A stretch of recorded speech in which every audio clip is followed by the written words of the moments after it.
तो दोस्तों अपने को अपनी सोच बदलनी पड़ेगी। कमीशन ही नहीं मिलता, टर्म इंश्योरेंस में कितनी माथा घोड़ है, ऑनलाइन ये होगा क्या MER, ये नहीं ऑनलाइन होता है ना MER टर्म सब में, मेडिकल रिपोर्ट्स है कि नहीं।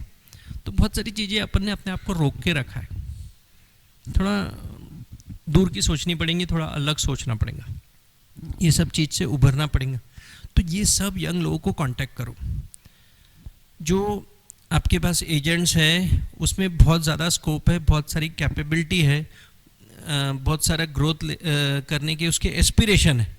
अगर आप उसको कांटेक्ट कर रहे हो, एस्पिरेशन है, वो एस्पिरेशन ढूंढो और उसको आगे बढ़ाओ। अगर आप अपन ये नहीं कर रहे तो अपन उसके साथ जाती कर रहे है ना। उसने अपना करियर अपने हाथ में शोभा है, अपने को शोभा है, तो अपनी जिम्मेदारी है कि उसको अपन उसको सक्सेस करके दिखाना है। तो एज अ CLI आपकी ड्यूअल रिस्पॉन्सिबिलिटी हो जाती कि उसका सक्सेस अपना सक्सेस है। और जैसे एक बाप को कब खुशी होती है जब उसका बेटा परफॉर्म करता है, वैसी एक डेवलपमेंट ऑफिसर या SBO को कब खुशी होती है जब उसका एजेंट परफॉर्म करता है ना।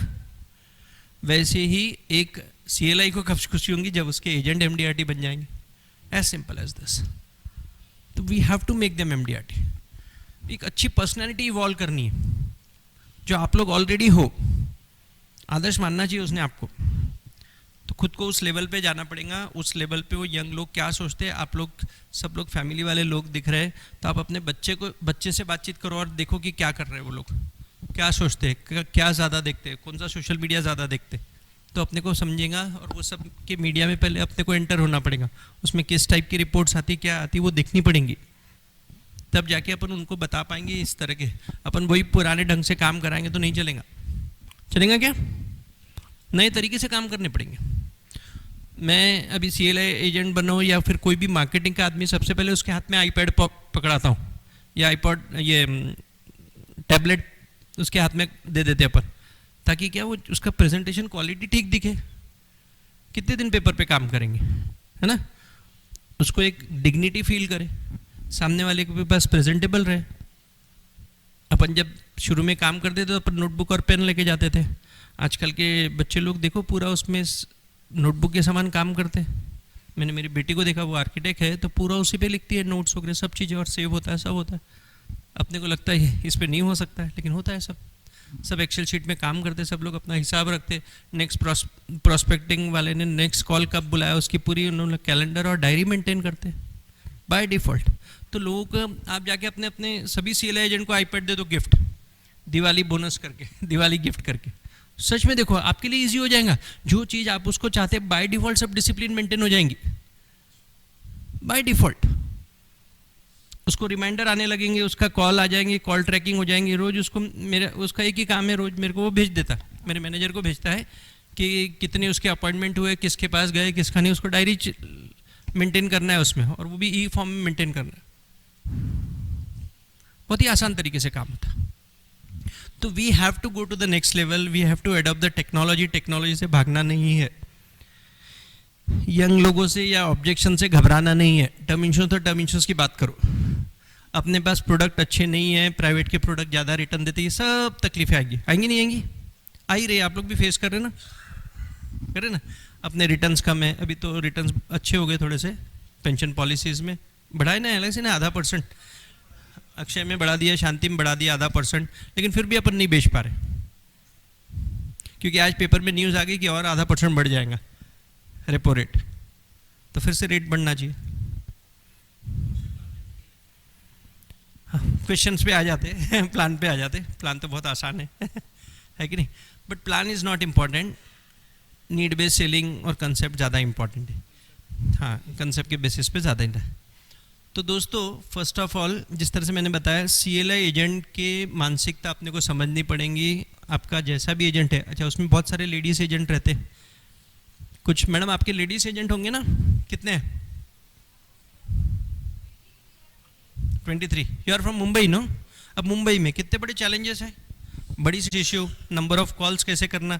हम नागपुर में तो रोज़ 15-20 लोगों को मिल जाए, और मेरा एवरेज पढ़ेंगे तो बहुत ही ज़्यादा है मेरा तो, क्योंकि छोटी छोटी हर एरिया को यानी टारगेट किया। सब में अपने अपने क्लाइंट्स हैं।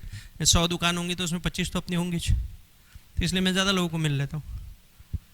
मुंबई जैसे में पॉसिबल नहीं है, तो इनके अलग चैलेंजेस है।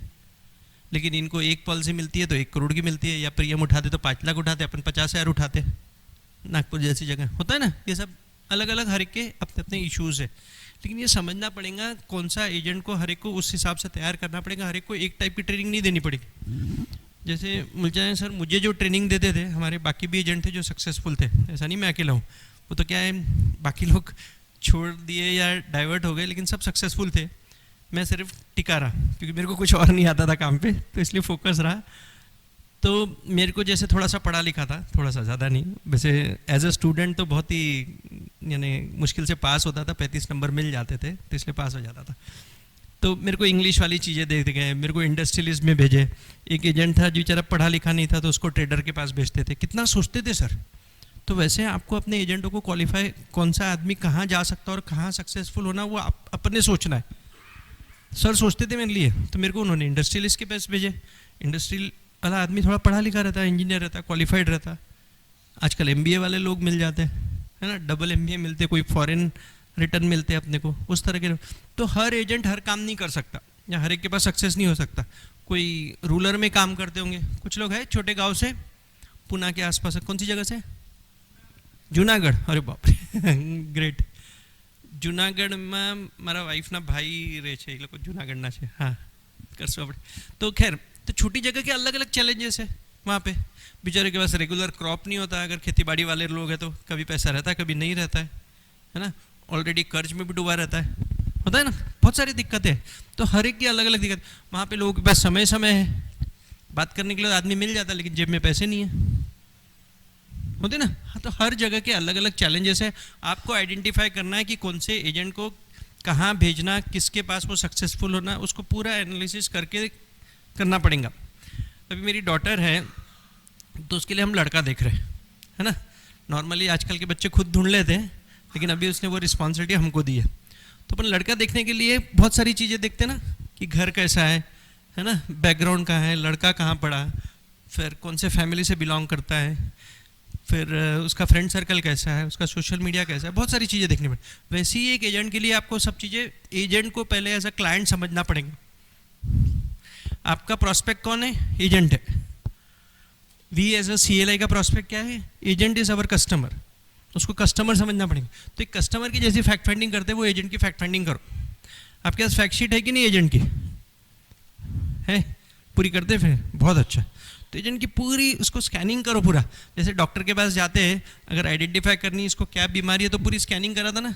आजकल ब्लड टेस्ट कराएगा, ECG कराएगा, MRI कराएगा, कराते नहीं कराते, पूरा फिर उसके साथ बैठ के समझेगा क्या खाते हो, फिर डाइट चार्ट बनाता है, फिर वैसे ही अपने को पूरा बनाना पड़ेगा उस एजेंट को।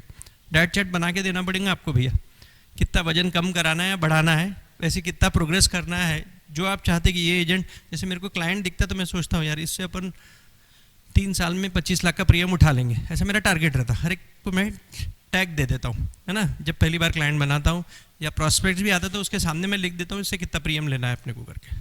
तो वैसे वो एजेंट से देख लो कि इसको 3 साल में MDRT बनाना है या TOT बनाना है 5 साल में, ये ऐसे टारगेट्स रहना चाहिए आपके पास। वी हैव टू फोकस, और उसके लिए पूरी सिस्टम, पूरा एक सेक्रेटरिएट तैयार करना पड़ेगा। आप ऐसा नहीं कि अपने बाकी काम कर रहे हो वो भी वही काम कर रहे हैं, है ना, दोनों को सेपरेट रखना पड़ेगा। जैसे एक कहावत है ना, एक ही मयान में 2 तलवारें नहीं रहती। तो अपन सब चीज़ें ऐसे मिक्स करके काम करने जाएंगे तो मज़ा नहीं आएगा, क्योंकि वो भी काम खराब नहीं होना चाहिए जो अपना एग्जिस्टिंग है, ये भी नहीं होना चाहिए।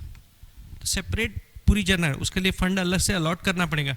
अभी जैसे अडानी साहब है अपने, तो वो उन्होंने एयरपोर्ट का काम शुरू किया, है ना, GMR एयरपोर्ट ले लिए, पहले 6 एयरपोर्ट लिए, फिर अभी एक और लिए।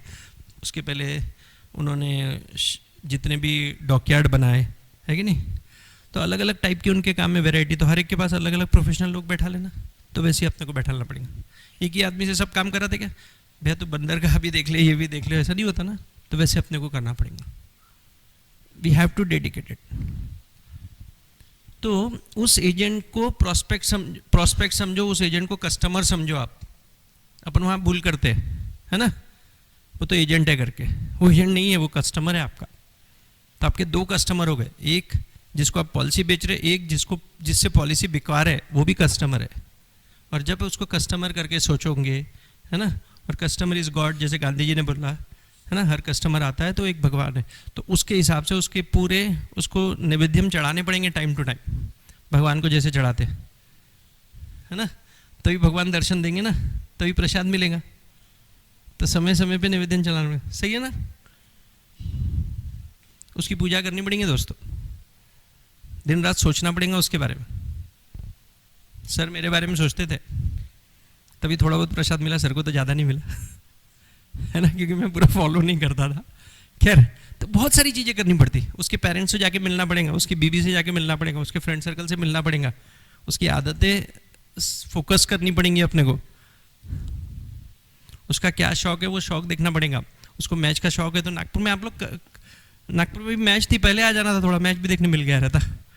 खैर, तो उसको क्या शौक है उसके साथ जाना पड़ेगा, घूमना पड़ेगा, तब जाके उसको आप अपने साथ ये करना पड़ेगा। जैसे अभी क्लाइंट है, मेरा एक क्लाइंट है, उसको शौक था रोज सुबह उठ के बीच के किनारे, बॉम्बे का क्लाइंट है, बीच के किनारे कुत्ते घुमाने का शौक था। उसने अपना कुत्ते का बर्थडे कहाँ मनाया था, किसने सुना होगा तो मालूम होगा, उसने ताज में मनाया था अपने कुत्ते का, है ना। तो मैंने कुत्ते के बारे में पूरा पढ़ा भैया, एक किताब लिया, पढ़ा, उसके यूट्यूब्स देखे, बहुत सारे कुत्ते के टाइप रहते ना, तो ये शेपर्ड है, ये है, वो है, तब जाके अपने को उसकी जानकारी, उससे मिलेंगे तो बातचीत क्या करेंगे। फिर रोज़ सुबह, जैसे वो शाहरुख खान की एक पिक्चर थी ना, वो सुबह सुबह दिल वाली दुल्हनिया लेके जाएंगे क्या, काजोल और शाहरुख खान की कौन सी है, वही है ना। तो वो जाते थे ना वो खेती में, वो दाने देने कबूतर को, ऐसे पूरे चक्कर मारने पड़ते दोस्तों।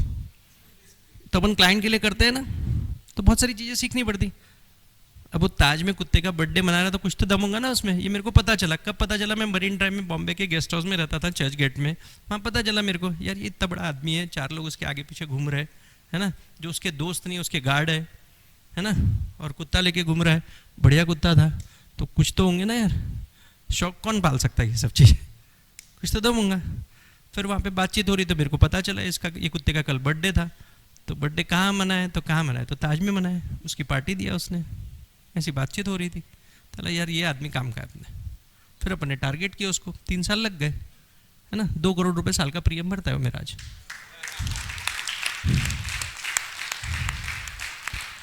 और वो भी सिर्फ इसको बेचा कि तू जब फॉरेन जाएगा तेरे कुत्ते को कौन रखेगा, तो उसका मैंने पूरा पता किया, चार्जेस कितने लगते हैं, कहाँ का कुत्ते के ये, वहाँ जाके विजिट किया मैंने, क्या उसके चार्जेस लगते हैं 1 महीने के लिए, क्या क्या उसको मेडिसिन लगती है, क्या खर्चा आता, किस तरह, बहुत खर्चे वाला काम है, आसान नहीं है सब चीज़ें। कितने इंजेक्शन लगाने पड़ते हैं उसको टाइम टू टाइम, कितने देखभाल वाले आदमी, देखने वाले एक बार सस्ते में मिल जाते, कुत्ते देखने वाले सस्ते में नहीं मिलते, 10 गुना उसका रेट है। आपको घर में 10,000 रुपये महीने की बाई मिल जाएंगी, बॉम्बे में और ज़्यादा है, 25,000 रुपये महीने की, लेकिन इसके लिए 2 लाख रुपये महीने लगते। कुत्ते को अगर 1 महीना छोड़ के जाना है किसी को, या तुम्हारे घर में किसी को रख के उसको देखभाल करना है, क्योंकि बहुत मॉनिटरिंग करनी पड़ती। तो ऐसी सब चीज़ें आपको अपने एजेंट के लिए करना पड़ेगा, एज सिंपल एज दिस। तैयारी है इसकी, तब आप एजेंट को अपने जैसा सक्सेसफुल या एक्स्ट्राऑर्डिनरी बना पाओगे। और कितना अच्छा है यार अगर किसी के ऊपर ध्यान दे और काम करे। देखो क्या है, जब पेड़ से बीज निकलता है, थोड़ा थोड़ा पेड़ बड़ा होता है, तो बहुत मॉनिटर करना पड़ता है ना, अच्छी खाद देनी पड़ेगी, तब जाके ना फिर तो बरगद का पेड़ ही बन जाएगा ना वो, तो अपने को फल फूल मिलेंगे, एज सिंपल एज दिस। तो छोटी सी कहानियों में बहुत सारी चीज़ें मैंने बताई है, उसको समझने की कोशिश करो। बाकी you are already successful, wish you all the best. I will be open for question answer. Thank you so much for hearing me patiently, thank you.